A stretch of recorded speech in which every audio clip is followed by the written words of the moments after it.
Good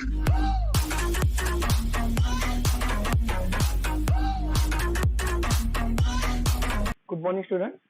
Till now, we learned introduction to the solid, classification of the solid, and classification of crystalline solid. In this video lecture, we are going to learn crystal structure. From here, the actual chapter starts. Let's see what is the crystal structure. The ordered three-dimensional arrangement of particles in a crystal is described using two terms, namely lattice and basis. Okay, to understand the crystal structure, firstly we have to learn the two terms, that is a lattice and basis. Let's see a lattice point. First one, a lattice is a geometrical arrangement of the points in a three-dimensional periodic array in a space as follows. बघा lattice points काय की एक प्रकारच्या पॉइंट्सची arrangement, पण ती arrangement कशी असणार, specific असणार आणि एक रेग्युलर अरेंजमेंट असणार. ठीक आहे. In simple language we can say that the lattice points are the points which are arrange in a space with a specificity. त्यांच्यामध्ये काय असणार, एक प्रकारची स्पेसिफिक अरेंजमेंट असणार. Let's see what is basis.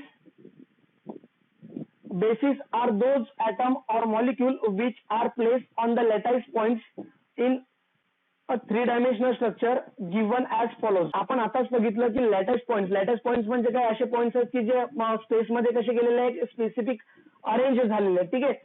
त्याच लॅटिस पॉइंट्स वर जर आपण atom किंवा मॉलिक्यूल, आयॉन्स, कॅटॉन्स, एनॉन्स जे काय असतील ते जर आपण त्याच्यावर प्लेस केलं तर आपल्याला काय भेटतील, basis. As you can see here, one box that is a lattice in which there are a lattice which are present at the corner. ठीक आहे. हे काय झाले, लॅटाईस झाले. आणि याच लॅटाईस वर आपण काय केलेलं आहे, दोन बेसिस घेतले. बेसिस आता बेसिस काय असतील, कोणत्या प्रकारचा ऍटम किंवा मॉलिक्यूल किंवा कोणत्याही प्रकारचे आयॉन्स. जर आपण हे बेसिस घेतले आणि ते बेसिस आपण कुठं प्लेस केले, लॅटिस पॉइंट वर जर प्लेस केले तर आपल्याला जे भेटते ते काय भेटणार आहे, पूर्ण क्रिस्टल. म्हणजेच क्रिस्टल स्ट्रक्चर कशा कशापासून बनलेलं आहे, एक म्हणजे लॅटिस पॉइंट्स पासून आणि बेसिस पासून. From these two phenomenon the crystal structure are form. I hope you understand. Let's see crystal lattice. आतापर्यंत आपण काय बघितलं, lattice point and basis. But now we are going to learn a crystal lattice. Let's see. A crystal is obtained by attaching these constituent particle. म्हणजे जे आपण points होते, lattice points होते, त्या लॅटाईस पॉइंट्स वर आपण काय ठेवले, atom आणि मॉलिक्यूल ठेवले. आता त्या ऍटम मॉलिक्यूलला जर आपण जॉईंट केलं to each of the lattice point, म्हणजे त्या इच लॅटाईस पॉइंटला जर आपण अटॅच केलं तर obtain three dimensional structure called as a lattice, that is a crystal lattice. The crystal lattice is also called as a space lattice. Crystal लॅटाईसला आपण काय म्हणू शकतो, आणखी स्पेस लॅटिस म्हणू शकतो. बघा मी सांगितलं होतं आधी, इथं काय होते, लॅटाईस होते. ठीक आहे. आणि लॅटाईस वर आपण काय केले, हे बेसिस प्लेस केले. Basis means atom or molecules काय केले, आपण याच्यावर प्लेस केले आणि पूर्ण जे काही स्ट्रक्चर भेटलं आपल्याला त्या स्ट्रक्चरलाच आपण काय म्हणू शकतो, that is a crystal lattice. Let's go for the unit cell. The space lattice is the basic pattern which is repeated in a three-dimensional to generate the entire crystal, and the smallest repeating structural unit of the crystalline solid is called as a unit cell. आता exactly unit sale काय, unit sale हा एक असा एक repeating pattern आहे की त्या पॅटर्नला आपण जर रिपीट केलं तर आपल्याला पूर्ण काय भेटते, क्रिस्टल स्ट्रक्चर भेटते. ठीक आहे. As we can see in this diagram, one unit cell when repeated we get a total crystal structure. म्हणजे एक छोटस युनिट सेल जर आपण रिपीट करत बसलो तर रिपीट केल्यानंतर आपल्याला काय भेटतं, एक लॅटिस स्ट्रक्चर ऑप्टेन होते. ठीक आहे. So we can say that the unit cell is a small repeating pattern of a crystal structure. म्हणजे एक तो काय आहे, रिपीटिंग पॅटर्न आहे. When the unit cell are stuck together to generate the crystal structure, each unit cell share its faces, edges and corner with a neighboring unit cell. बघा diagram मध्ये पहा, जर एक युनिट सेल आपण जर एकमेकांवर जर रचत गेलो, म्हणजे स्टॉक करत गेलो, तर each unit cell share its faces, म्हणजे तो त्याचा फेस शेअर करणार. ठीक आहे. नंतर एजेस शेअर करणार आणि कॉर्नर सुद्धा शेअर करणार. कोणासोबत, नेबरिंग युनिट सेल सोबत. That a dimension of unit cell along the three axes are denoted by symbol A, B, C. बघा हे जे 3 डायमेन्शनल ऍक्सिस जे आहे ते कशाने डिनोट करू शकतो आपण, x, Y and Z.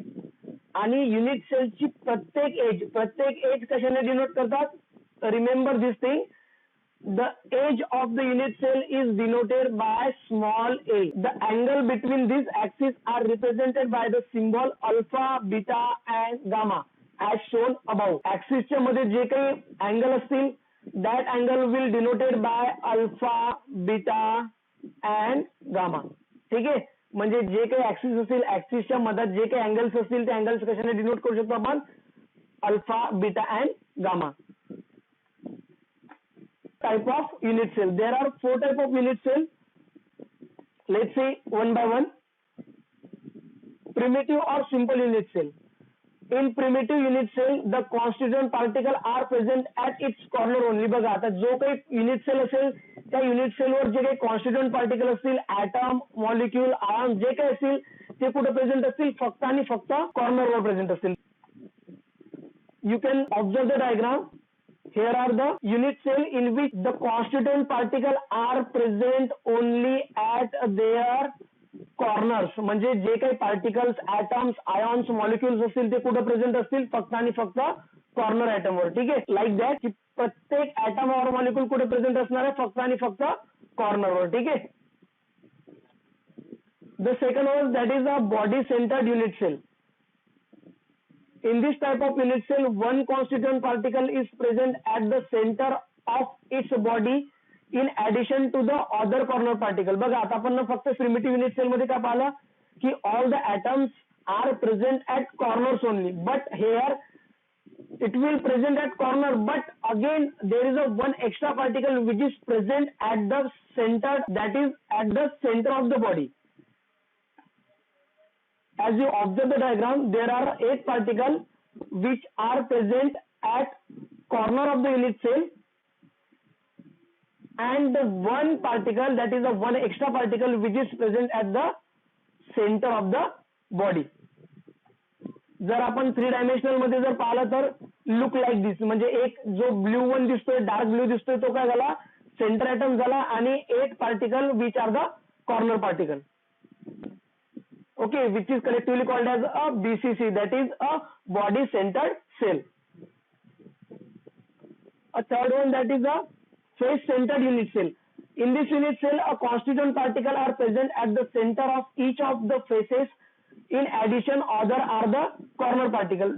We know that each unit cell having a 6 faces, and in face centered unit cell there are the 6 faces on which the 6 atom or molecules are present. म्हणजे आपण काय म्हणू शकतो, face centre unit sale मध्ये total 6 faces असल्यावर 6 faces आहे, आणि त्या 6 फेसेस वर 6 ॲटम प्रेझेंट असतील in addition to the 8 corner particle. म्हणजे 6 फेसेस वर 6 particle plus 8 particle which is present at the corner. Just like this. याच्यामध्ये 8 पार्टिकल कुठे प्रेझेंट आहे, कॉर्नर वरती, म्हणजे they are the corner particle, and the 6 particle which is present at each faces. म्हणजे प्रत्येक फेजवर एक पार्टिकल आहे. ठीक आहे, प्रत्येक फेज वरती काय आहे, एक पार्टिकल प्रेझेंट आहे. So we can say that the face center unit cell contain a total 14 atoms or molecules. जर 3 डायमेन्शनल मध्ये पाहायचं झालं तर हे जे काही डार्क ब्लू मध्ये जे दिसतात ते काय, फेसेस पार्टिकल आहे, म्हणजे ते particle which are present at the faces, and the other remaining are the corner particle, which is collectively called as a FCC, that is a face centered cell. The next one, that is a base centered unit cell. Let's see what is base centered unit cell.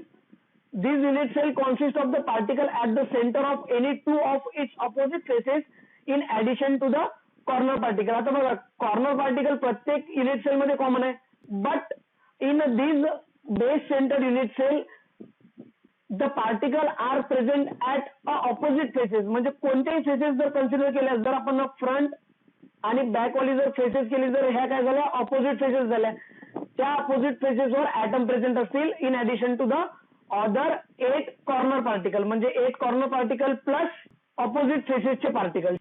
Base center unit cell contain total 10 numbers of atoms or molecule. I hope you understand. In next video lecture we are going to see the crystal system. Till then, stay home, stay safe. Okay.